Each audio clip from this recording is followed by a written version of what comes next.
I want to thank you all for joining me. If we have not met, my name is Laura Hetzler, and I am one of the academic advisors here at Wayne State in the Pre-Med and Health Science Center. I'm getting the last couple tabs adjusted so we can go ahead and get started. So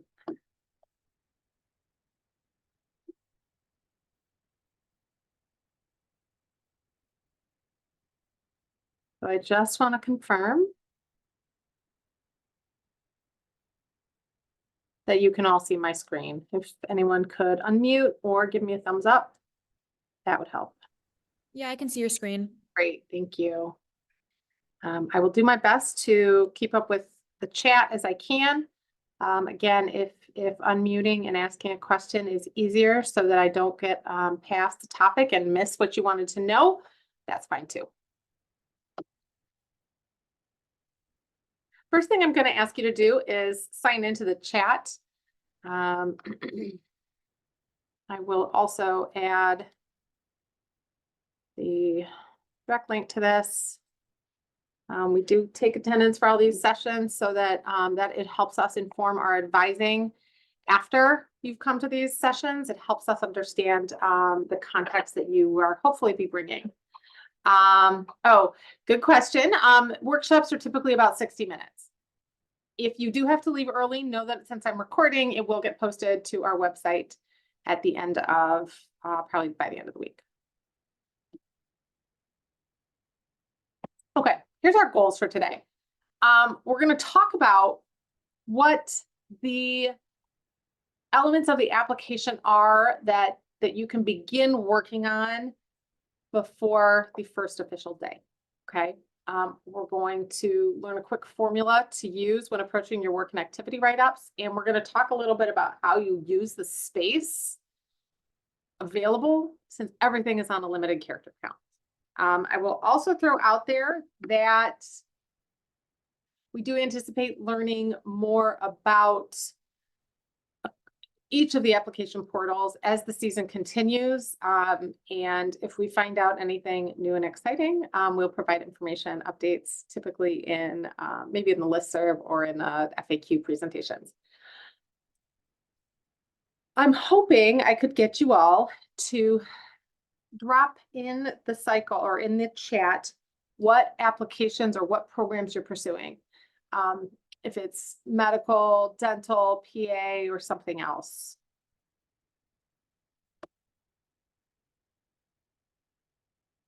MDDO.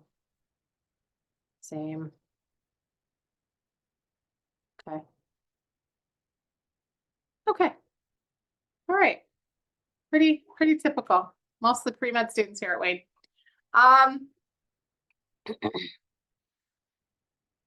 Okay, so there is information about the other applications as well. We won't spend very much time on it. You will find it in your resources, but I will mostly stay focused on the med school pieces. All right. So first thing to know is the naming of the application cycle. All right, write this down. The MD application cycle that is about to open is called the 2025 because you are applying to begin med school in 2025. Everybody else calls this the 2024-2025 cycle, mirroring the academic year that's coming up. Okay, so as you look at information, if you find things about the 2024 cycle, that's for students who will be starting med school this summer. So we really want to focus on 2025 in the MD portal. The next thing I want you to know, again, this is just in terms of lingo and language. We are going to talk a little bit about essays under, well, I'll get to that at the end of the slide. Okay, so in May, every year, there is a soft launch for data entry and experience write-ups. I just dropped in the chat the list of kind of the details about all of that to the extent that we have it as of today.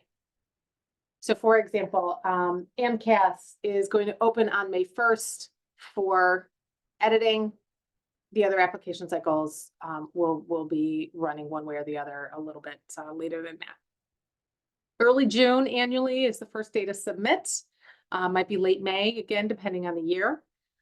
This year for MD, we're looking at May 28th is the first day someone can literally hit submit on their MD application. The DO soft launch is usually a shorter window. There's usually not quite as much pressure on the DO applications because they don't have the same volume that the MD applications do.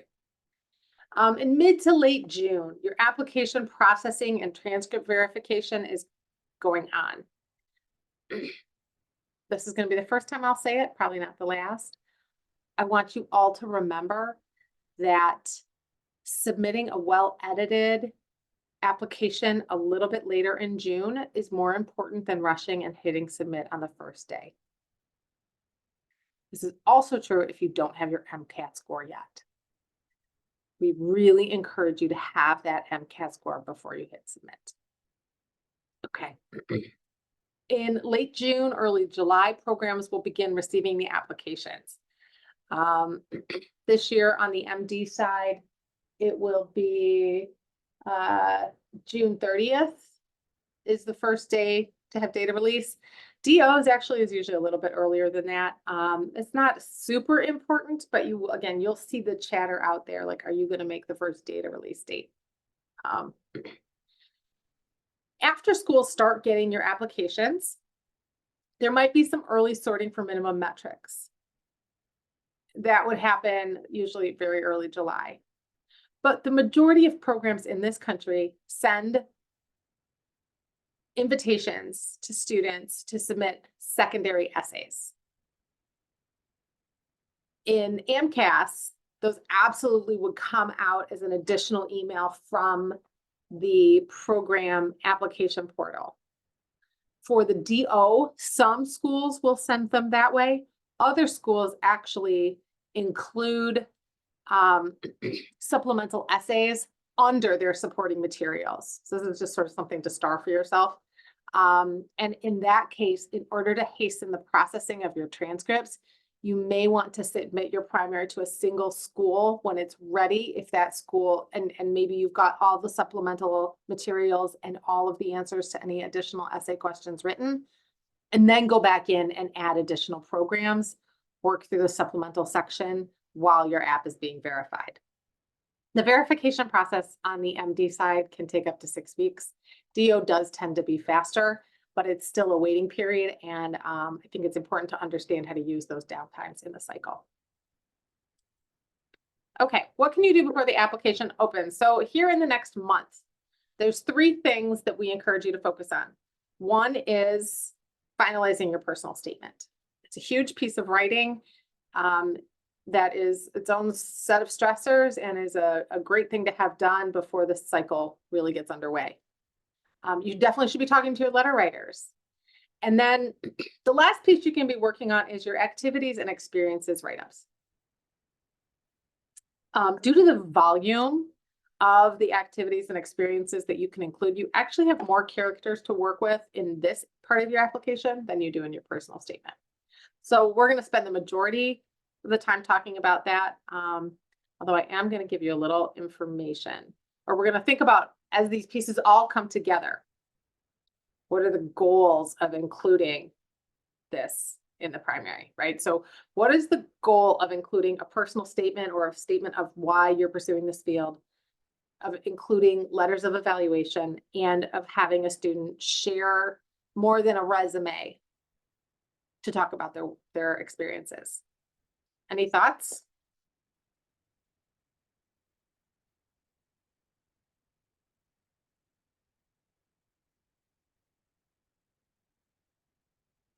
Why don't they just look at your metrics and decide if you're in or you're out?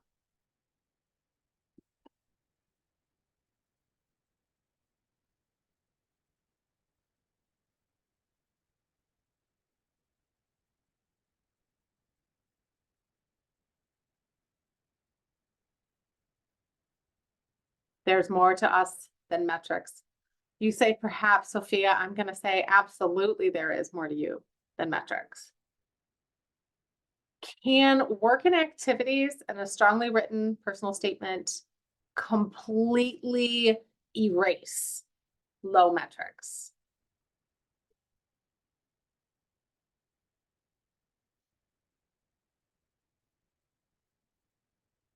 No, right. They can't completely erase it. They can't give context. Like, Tarina, that idea of knowing your background. Are there certain things about your background that were particularly challenging or are particularly appealing? No matter what, those metrics are always going to be the door openers to help a school decide if they want to learn more about you. Okay. So things that you want to make sure you are considering. As you begin your writing, I always want you to be thinking, what is your goal in sharing a particular experience? And should your goal impact how you approach the write-ups? I would argue it should.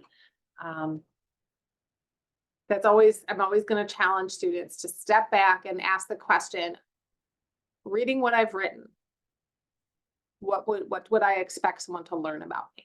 Okay. So I'm not going to do a whole lot about this. You might want to grab a screenshot if you haven't started this. I am going to drop some resources in the website or in the chat. We ran a personal statement workshop a couple weeks ago. There are some terrific resources out there. I'm giving you them directly in the chat right now. They are also available on our website. So the UCSB, so it's University of California, Santa Barbara, has some phenomenal brainstorming resources. If that's the phase you're in, I would really check those out. The Writing Center is a phenomenal resource for really digging into developing skills to become a better writer as you work on your personal statement. And if you want to see the video of the personal statement workshop, that's the last link there. Aim to have a rough draft that you're feeling pretty good about by the end of April. Remember, it's going to take you longer than you think.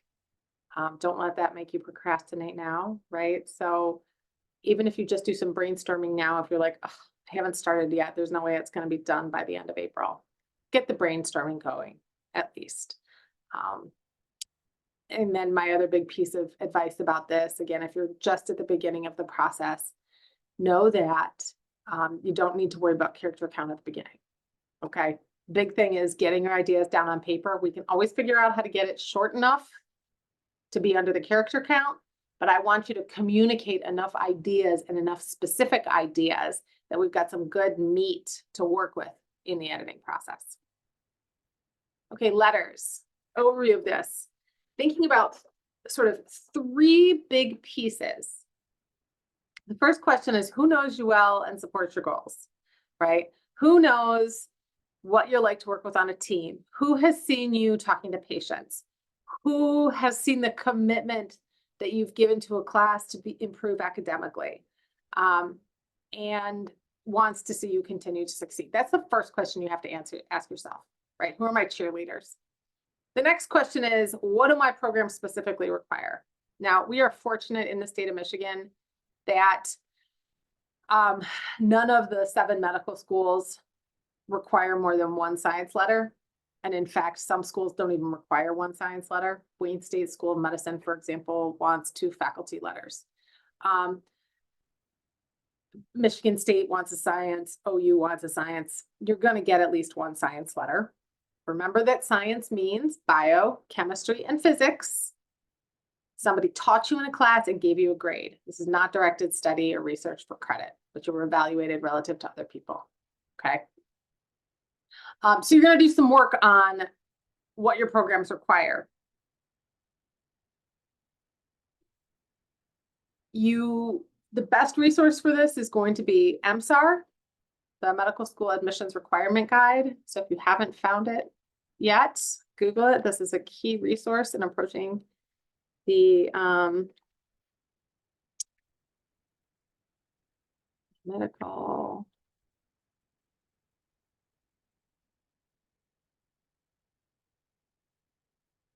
This is a key resource in approaching the application year. And then there is a Choose DO is the DO website. You're going to get more data from MSAR. It's just kind of the way they roll. Collecting and storing the letters, right? So you figured out who supports your goals. Identify that you have the kind of the right combination of people to submit to the schools you're interested in. You need to collect and store these letters, and you have two options.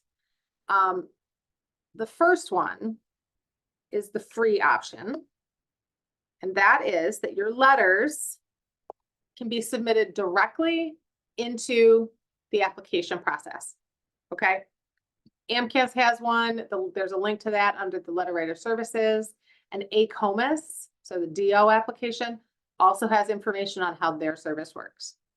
I will tell you, having the conversation about this early is important, but the letters don't need to be there on day one. The letters really don't need to be there until July.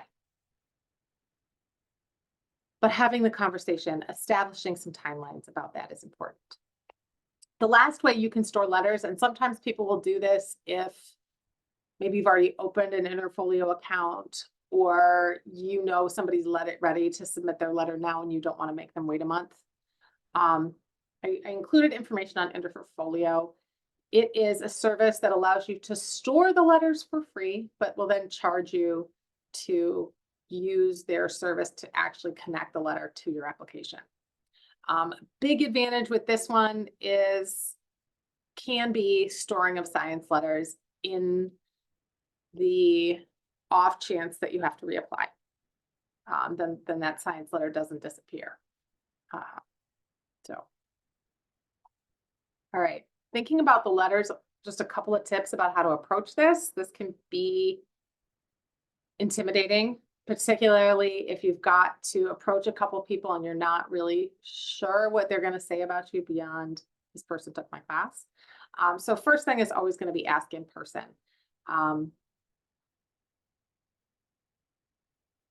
Having your face in front of us helps us connect our memories of you with the request.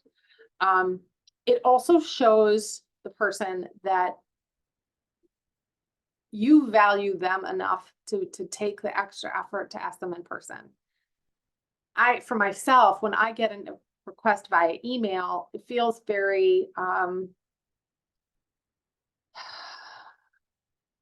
like they couldn't be bothered to spend more than 5 minutes contacting me, but they expect me to give up the multiple hours it's going to take to write that letter. Okay, so do that in-person ask. Give them at least a month. Okay, keep in mind that we are entering a very busy time for professors, so don't ask during finals week, right? That's why I think having that conversation early, hey, this is my year to apply. I'm really hoping I can count on your support. I know finals are busy, but if I could, if you'd be willing to write me a letter in May or June, that would be wonderful. I do recommend having a resume and or personal statement on hand to send them. This is a good question. Okay. And I'm going to jump to the question in the chat because it's a good one. I tried reaching out to a science professor I had about a year or so ago. I emailed asking him if I could come to their office to talk to them in person. They did not respond. Should I just show up to their office without notice? So Sophia, my first thing would be, can you find their office hours? Are they posted in the department office, or are they posted on the door of their research lab? I also want to ask if it's Dr. Noose, because I know he spent a couple semesters teaching before he is sort of working his way out to retirement. Students have had a hard time getting in touch with him. No, it was Dr. Hickey, and it's not on the website, but I have it. And so I don't think he has a research lab. No, because he just does all the labs. So you could ask Aaron. You could stop in and ask in the chemistry department advisor office, when am I likely to be able to connect with Dr. Hickey?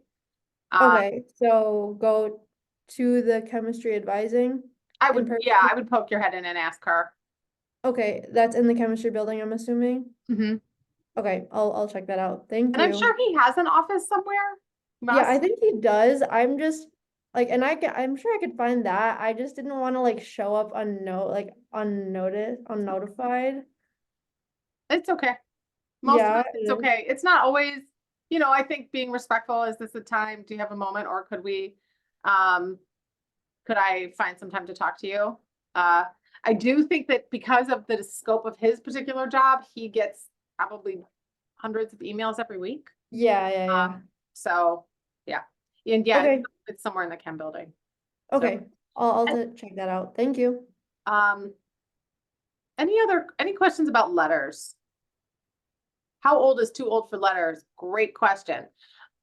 We encourage you to have the majority of your letters dated in the year you're submitting your application. One old science letter is not the end of the world. A folio of old letters is not great.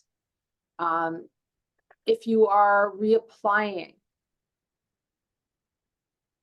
I recommend reaching out to your letter writers, asking them if they can just update the date.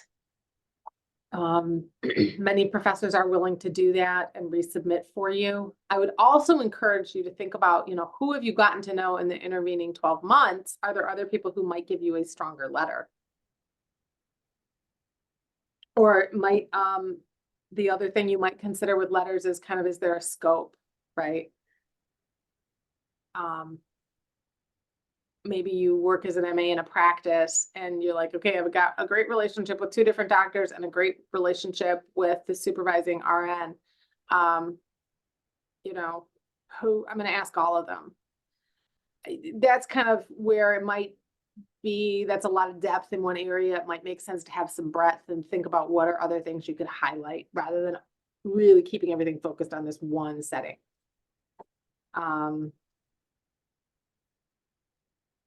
Yeah. Any other questions? Okay, if you're in your gap year, do we have to have a letter from someone within our gap year? There are no strict guidelines. There are no strict guidelines on it, Gadir. I know that if you're in a gap and taking classes, that most programs, or if you're like if anybody on here is a post-bac student or a master's student, programs would recommend collecting a science letter from a current instructor. So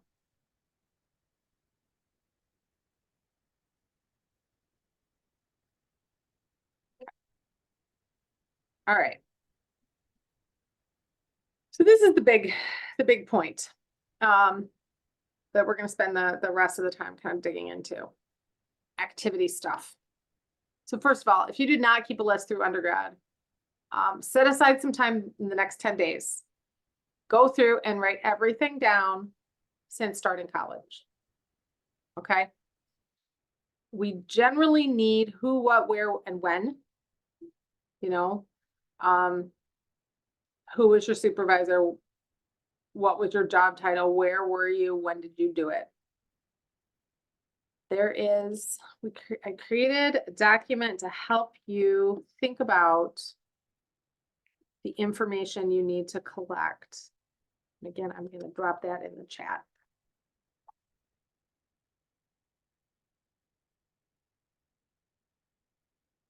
I just added that one today, the link to it. So if I don't have it set properly, please let me know. Access denied. Okay. Give me a sec on that. And I will fix it right now.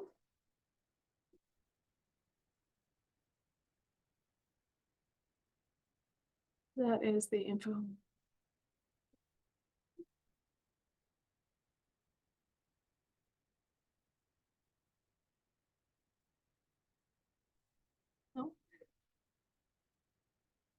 No, that is not what I want to do.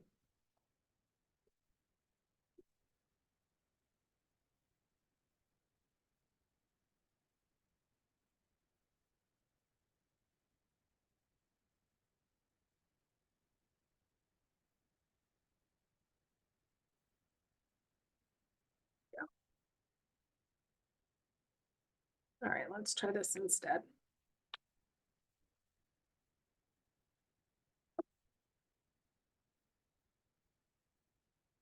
Is that working?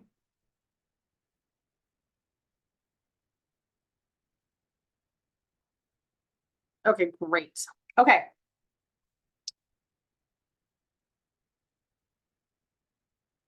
So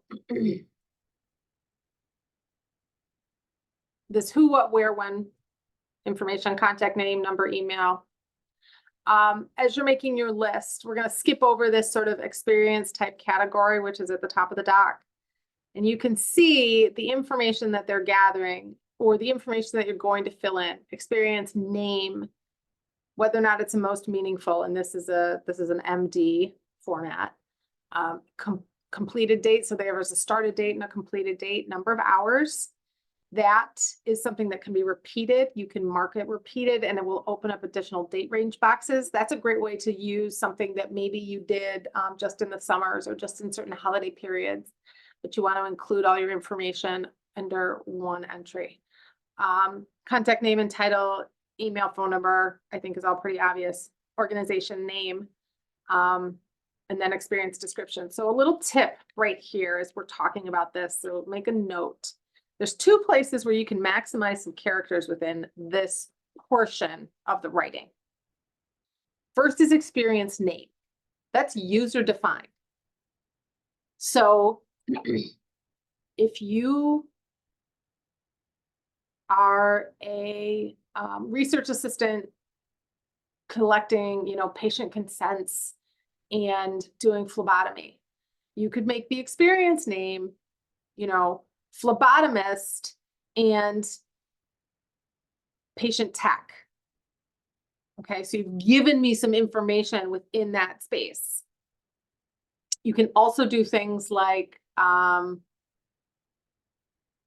give me the long name for a lab or a student org and then shorten it. Same thing under organization name. So if you are in talking about it, if you write that the organization name is Future Pediatrics and then in parentheses put the abbreviation, now once you get down to that experience description, you can just use the abbreviations that you created under experience name and experience description and organization name. Can really save you. And that's kind of a fine point, but when we're working with students to edit and shorten and make these write-ups more meaningful and more engaging, that's one of the big tips that we use. Once you've got this big list made of all of your work and activities, you need to potentially make some choices. Okay. So in my previous experience about being a phlebotomist and doing patient consents, some students there might be some reason that you would break those two things out. Like maybe one position indicated a promotion or an expansion of responsibilities. I don't know. Or are there any experiences you could combine, right? So I'm thinking of a place where somebody might separate something. If a student was really engaged in a student organization and for like a year and a half, they were a general body member and they went to a lot of events as a participator, but then they took on a membership in the e-board and got elected, and now they're in the treasurer and the president. A student might choose to break those into two different activities. The other thing would be that I would see sometimes students put together would be shadowing. So if you had maybe have one shadowing entry with a list of the 3 or 4 different people that you spent time with, or one-off non-clinical experiences, maybe are some of the things that you spent time on may eventually be things that you're like, this is not substantive enough for me to add. Okay, so there's going to be some choices, but as long as you've made that big list that is literally everything you've spent time on,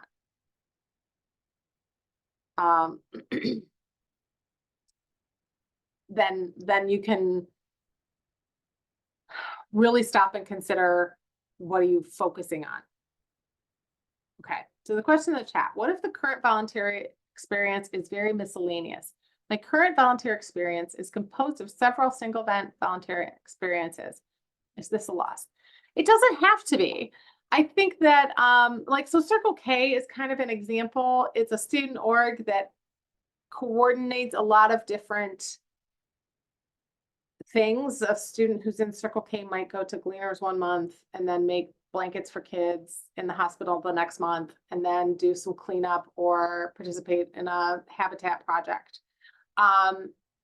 So that each individual act is very miscellaneous, but overall it's under the umbrella of something.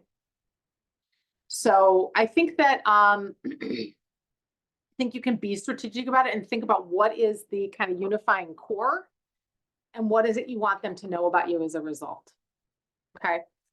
The next question. There's a limit of 15 activities for AMCAS, correct? Yep, that is correct. AMCAS has a limit of 15 with ACOMAS is unlimited. Do you have to fill them all? Or is it a red flag if you only have 10 more significant ones? No, you do not have to fill them all. I would want you to focus on things that are more meaningful. It absolutely is clear when when someone is trying to fluff up the application. One of the things that I think can be useful to get feedback on, though, through this process is making sure you're not discounting that will actually be valuable to med schools.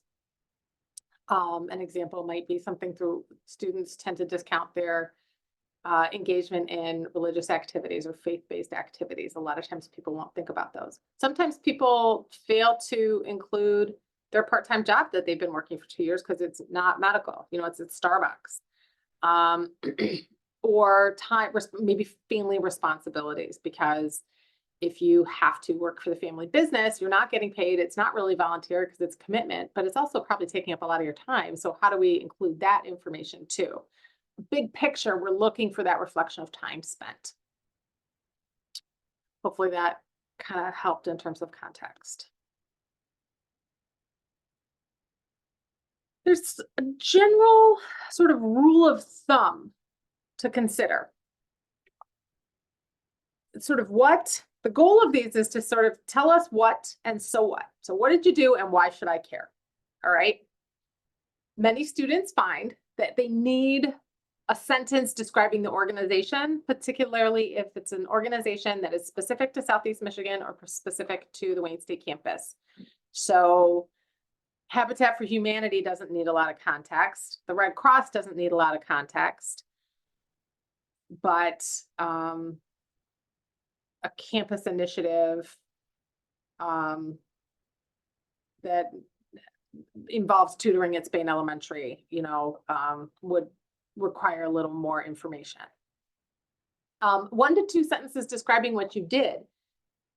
This might even get bigger if you've got a very technical thing you're trying to describe. So if you were a phlebotomist for the Red Cross, I don't need a lot of language around that because I understand what that is. Most of the people reading this application, the audience is admissions people, former physicians, people who have a foot in the healthcare world. But if you're going to explain your research to me, that might require more characters in the body of this write-up. Because they might get a little more technical, and that's okay. If you have space, 1 to 2 sentences giving me context and or details about why it matters. And this would be that space to share maybe something you learned, a way that your horizon was broadened, a takeaway that you want to apply in your future career. Now, what is the character count?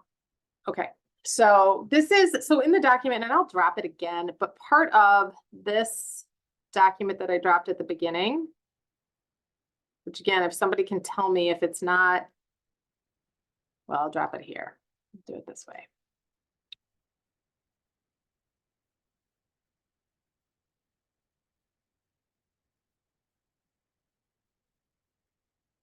So this that I'm linking in the chat now, and I would let me know if it doesn't open. Or confirm that it does.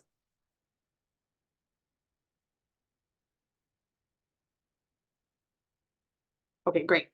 So that gives you your shortcuts to a lot of this stuff. So AMCAS, 15 max, 750 or 700 characters each, with the up to 3 most meaningfuls with plus 1325. Like all of that basic data that's actually also very searchable out there. I've summarized it all on that page for you. So you can identify up to 3 most meaningful activities. Okay. I'm going to tell you, you should be using all 3 of those. I'm also going to tell you that a most meaningful shouldn't heavily overlap with your personal statement. We're trying to maximize characters, not duplicate information. And the character count for the MD versus the DO is different. MD, you get 700, DO, you get 600, but DO, you get unlimited entries and a separate honors and awards section. So again, strategies each way. Another place that you have each application, Common App also have some spaces for you to share additional information. The DO application includes a COVID impact statement. So that is, I encourage students to fill that out if they feel that COVID had a specific impact on their journey to medicine. If it was additional hardships, if it was some sort of clinical opportunity that you engaged in and saw a lot in a very short amount of time, or maybe a research project you were involved in on public health during that time. That's the kind of context we're looking for in a COVID-19 essay. I do think we'll see fewer and fewer students using that section because as we get further from that event. But the AMCAS has this other impactful experiences section. And again, what they're looking for here is sort of like lifespan defining events that have impacted your journey. So for many of our students, it might be being first generation and acting as the family translator. It might be coming from a neighborhood that didn't have a lot of access to education or healthcare resources. It might be a family crisis that involved a parent losing a job and being low income, or having to scramble or work to pay for education in a way that your peers maybe didn't. This is context that's going to help them, again, especially if it relates to metrics, it helps them understand kind of where you're coming from. But this is also where I like to pause and say, I'm going to assume that all of you have heard of Dr. Ryan Gray.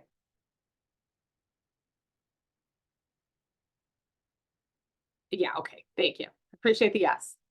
One of the things that I think he gets wrong here, and he has phenomenal personal statement advice, that his book is probably one of the most universally used advising resources for writing. But when I talk about writing up the activity, he's got some advice out there that's like every single thing has to have a story. And I will tell you that no, it does not. And there's 2 reasons for that. One, a lot of times when people start telling stories, you're telling me about something that happened to somebody else. And I'm not evaluating that person for admission to medical school. I'm evaluating you. So if you're telling me a story, watch where my main takeaways are going to be as the reader. So keep an eye on that. Secondly, sometimes if you're telling me a story, I don't even actually know what you did, because the story is probably going to take up 700 of those characters. So I'm not even going to understand the organization or what your role in it was. Stories work well in personal statements. Stories work well in the most meaningful write-ups. That's a great place with that extra 1325 box. You can give me the original 700 character box with sort of the description of the organization and description of what you did. And then you really can dig into that context and the meaning and a story in the most meaningful box. But I've read people who follow that advice, and I've read it and I'm like, I don't even know what you did in this research project. You tell me about talking to somebody, but like, I don't know what you did. I don't know what you got out of it. I don't understand you any better than I did before I read this paragraph. So, that's my advice on that. Okay. So think about, as you look at your big list, do you need to include a detailed explanation of what the group does? Okay.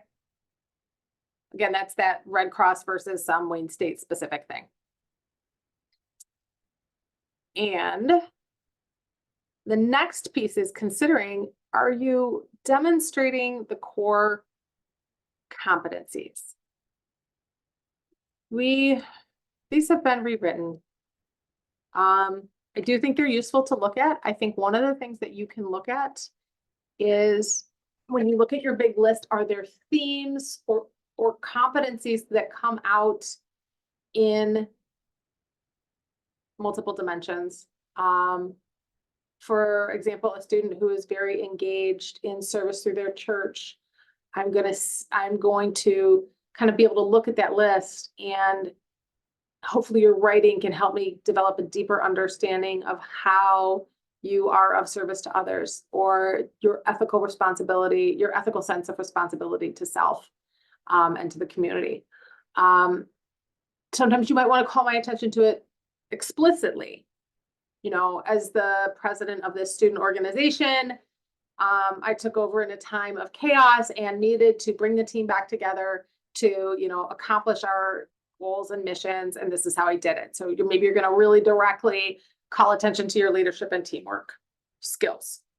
A well-written, well-executed application is probably going to have a mix. It's probably going to have a mix of those explicit times when you tell me you developed a skill, and some more implicit ones that I can infer through reading. If I read an application and every single one of them is explicit, and because this helped me develop good teamwork skills that I will use as a physician when leading my medical team. This helped me develop organization skills that I will need as a doctor in a busy practice. Like, that gets really, really boring as a reader. So again, when you're looking at this big picture, looking at this whole document you've created, is there some variety in the way that you're writing about things? Okay, categories and strategies. I don't think we're going to get into this too much, a little bit. Again, categories are on the info for work and activities doc that I linked in the chat. These are all of the pieces. I got all of the ACOMAS ones on there because there's not that many that's missing. They also added teaching experience. MCAS has 19. So you can play around with this a little bit. This is maybe a fine tuning of an application at the last stage, and thinking about, okay, I worked as a tutor in a couple different spaces. I've had people who maybe tutored in an adult literacy program at the Detroit Public Library, maybe worked as a peer mentor, and maybe tutored on the side. So rather than log everything as tutoring, because now this might get me asking as a reader, well, why aren't you applying to be a teacher? Maybe you're going to list one as paid employment, non-medical. And maybe one is tutoring. Again, maybe it's another paid employment, non-medical, and one is teaching or tutoring. Or maybe your tutoring was through a student org. So maybe it's a student org or leadership. There can be ways to play with that a little bit. I will tell you my own personal bias. I don't love a ton of leadership not listed elsewhere. And I don't love a ton of hobbies. You are allowed to have one hobby. Okay. That is that list. Okay. So I think this is favorable to spread these out. Sophia, what do you mean? Oh, across the categories. Again, I think there can be some strategic advantages. I do have a colleague who, well, there used to be 15 categories. Now there's 19. She used to say, you know, there's 15 spaces and 15 categories, and that should tell you something. I'm like, no, nobody's that well-rounded. Nobody is both an athlete worth mentioning and an artist and a researcher and working in a non-clinical job. You know what I mean? Like, you can't use them all. But looking at your areas of strength, looking at if it seems like you're using a particular type multiple way if you've used, where we see it a lot might be that teaching, tutoring, or if you've got a lot of those extracurricular activities, leadership activities, that we could maybe use something that was a little more informative as a label. Does that make sense? And again, that is like we're getting into the nitty gritty, and this is really that fine polishing, because it does help give you breadth.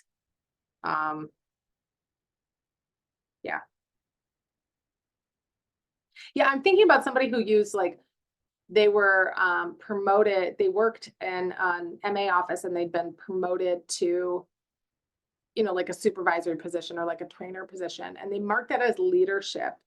And they had done a couple things where they had put them as non-clinical. And one of the pieces of feedback they got from OU early, when OU was just getting started, was it didn't look like there were enough medical related, either community service or paid employment. And that was because of the way the student labeled it, right? So they had shifted the focus of their application. I would also expect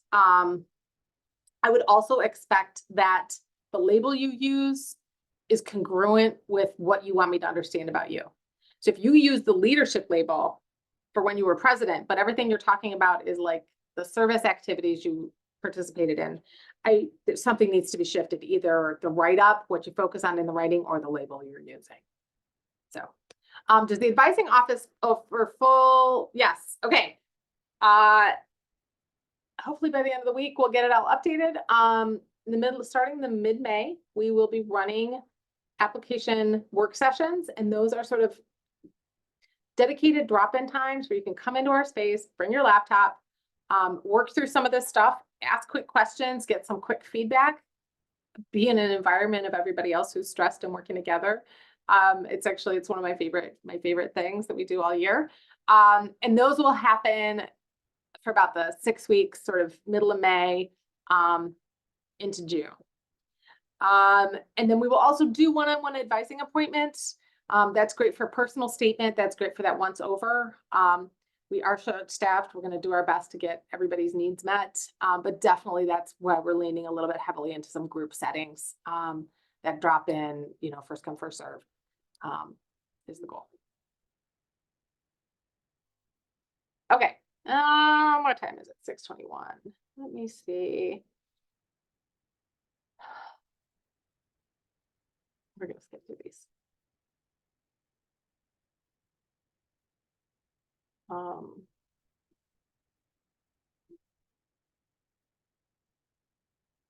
We're going to go to here. Okay. This is writing and rewriting. Oh, I forgot one of my favorite pieces of tips, which is you should be doing this all in a Google Doc. All this pre-writing should be in a Google Doc. Word is a pain because you can't do real-time two-sided edits. So if you schedule, like Mackenzie mentioned, if you schedule a remote advising appointment to go through some of the stuff, if it's in Word, we can't really work on it together. So we really love Google for this particular piece. So this is an example of a reapplicant. This is just an example of kind of the power of the writing and the way that these can change the way you look. Literally retyped from this person's application. So the first one, 2018, if you just look at that, what do you notice specifically? Anything, any comments for that 2018 write-up? Longer. So that the second one, that it needs to be longer? Sorry, what was the question? So just, I guess, any observations between 2018 and 2019? Oh, yeah, I was just pointing out that it was more detailed in 2019. Yeah. Oh, it also has like kind of their reflection of like the experience. Yeah. The first one is so task-based that I don't know anything about really what he got out of it other than he turned up every day, right?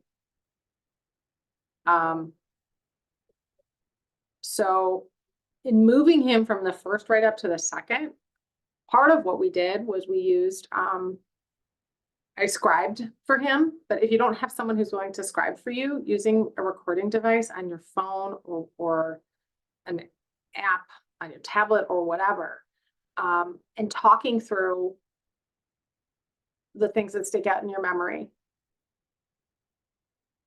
can really help you just begin to generate. Sometimes the process of putting words from the brain into the typing, as I'm sure you all know, can be so painful, but speaking it out loud can help if you get stuck.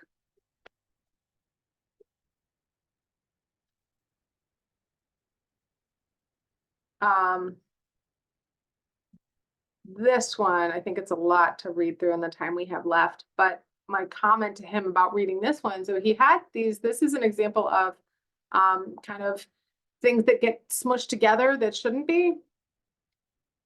He talks about his own personal physician first, the first half of this write-up in 2018, and why he liked her, and then this other person. But this is one of those examples of like, I don't learn anything about the student in reading this. By focusing the second one simply on one doctor, we get a lot more detail about what he observed. We get kind of the aspirational pieces in a much more specific and in-depth and meaningful way, rather than just like, I felt comfortable. So it's a much better write-up. This can be one of the challenges in writing up shadowing. Okay. I feel like we touched on this a little bit. How many hours do I have to have for it to count? I don't mind 1 or 2 sort of short hour examples, but if you've got a lot of things where your hours are 0, sometimes I think students use 0 because you can absolutely enter 0 or 1. Sometimes it's hard to know what to say, especially about things like a presentation, perhaps, or a poster, if you're putting that in as its own separate write-up. If you are writing up about a poster, you did spend time assembling that poster, putting it together, can you estimate within the context of the bigger project about how much time was spent on the poster? Or maybe what you want to focus on is just the day that you went and went to the conference and the amount of time that took. Should you only include health or medically related things? Hopefully the takeaway after watching this is no. How do you prove you did something? The answer is you don't. You do your best to be an accurate recorder and reporter. The AAMC and the ACOM will do, kind of an overview when you go through verification. Nobody's going to individually reach out and verify every single hour.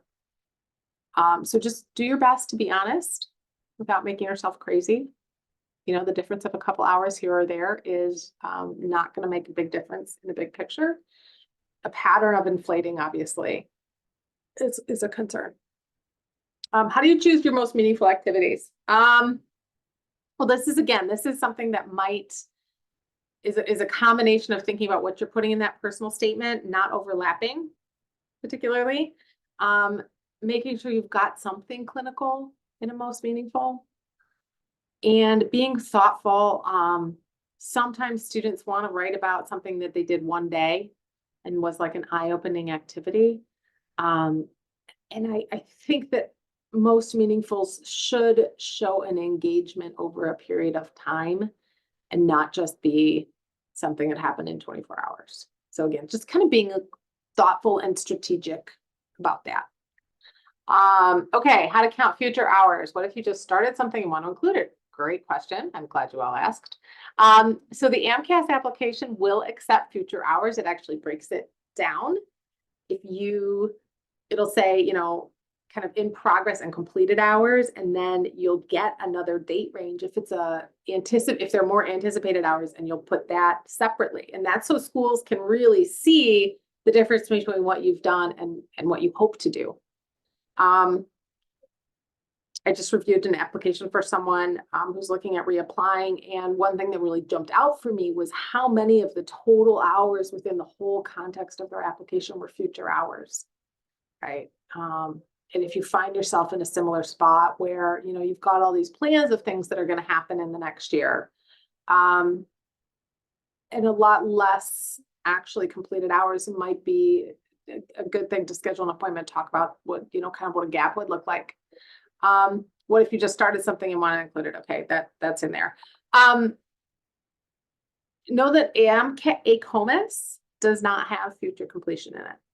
So the DO application does not allow you to include projected hours. Do I have to state how each activity connects to a healthcare or competency? Oh, please no, please don't. Again, some of this is going to be applied, and some of it's okay to have things on there that are just because you love doing them. You know, especially students who have those sort of lifelong hobbies like piano, like playing a sport, like singing, doing some sort of art. I've had students put, you know, sort of martial arts in here.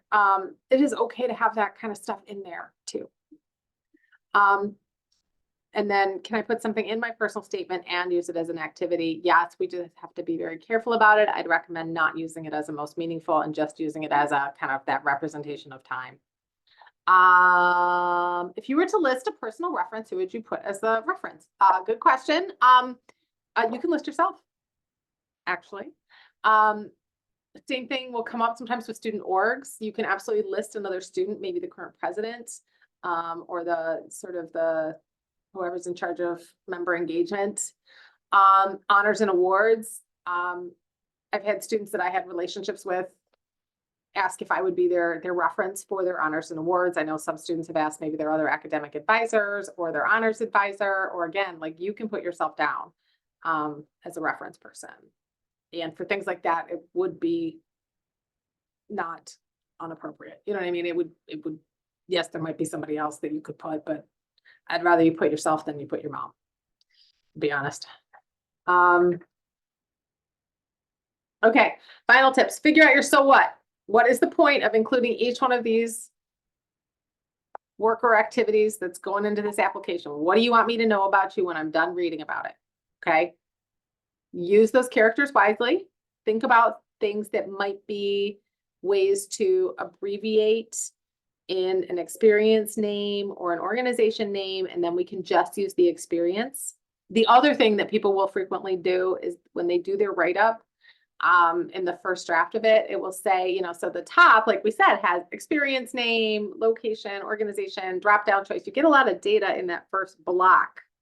And they might say, you know, I spent 6 months as a research assistant in Dr. Jones's lab during my sophomore year in college. Literally all of that information is in the data block at the top of the entry. So a lot of times when you're writing these, what will happen, I don't want you to worry about character count at the beginning. Get everything down on paper. And then frequently when you go back and you'll be like, oh yeah, all of that's up in the set ahead, and I don't need to repeat that information. It's just wasting characters. Okay, we do post all of our stuff on Instagram. Hopefully we can get back to doing an application tip a week, but we'll see. And then upcoming workshops include our application overview and FAQ. We'll do one for med. It's early in May, date's May 1st. And like I said, those application work sessions that we'll do on a drop-in basis in May and June. Right.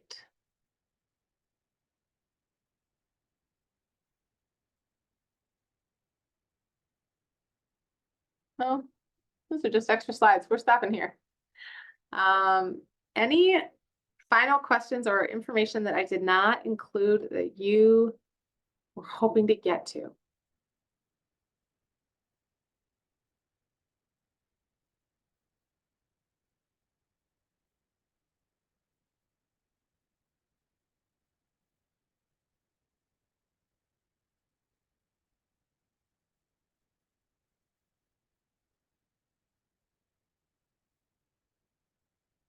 Okay. Well, if you all don't have any more questions, oh, go ahead. I was just gonna ask if you could, I think I just kind of missed it a little bit, the impactful experiences section. Is that just like a single essay with the 1325 characters? So what it is, actually, I will bring it up in here. Can you see this? Yes, and that's Okay. where you said the COVID, if you had struggles during COVID, etc. Like Yep. that's a good place. Oops, I don't want that one. I want this one. Okay. So the other impactful experiences section? Or are you asking about writing about a most meaningful entry? No, the impactful experience. Yeah, so this would be the information around this question is much more broad on the MD side. So other impactful experiences, you could include something related to COVID. They're not going to specifically ask you about it. But you can also provide other information about,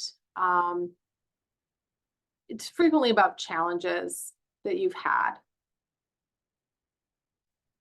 It comes in the beginning of the application when they're asking about your sort of your background, your family, where you grow up, how many siblings you have, what your parents do for a living. So that's in that section to give them some more context about where you're coming from. Does that help?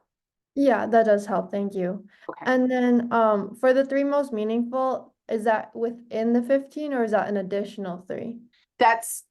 So you get a maximum of 15 entries. The basic entries are 700 characters each. You are asked whether or not something is most meaningful. If you answer yes, another text box opens up with 1325 characters. Okay, got And it. Thank you. all of our character counts are include punctuation and spaces. Okay, thank you. Yeah.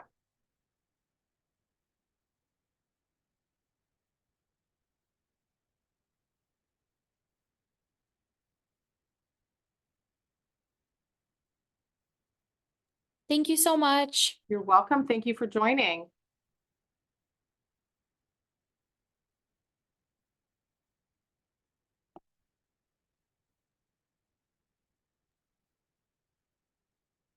Thank you. Have a good evening.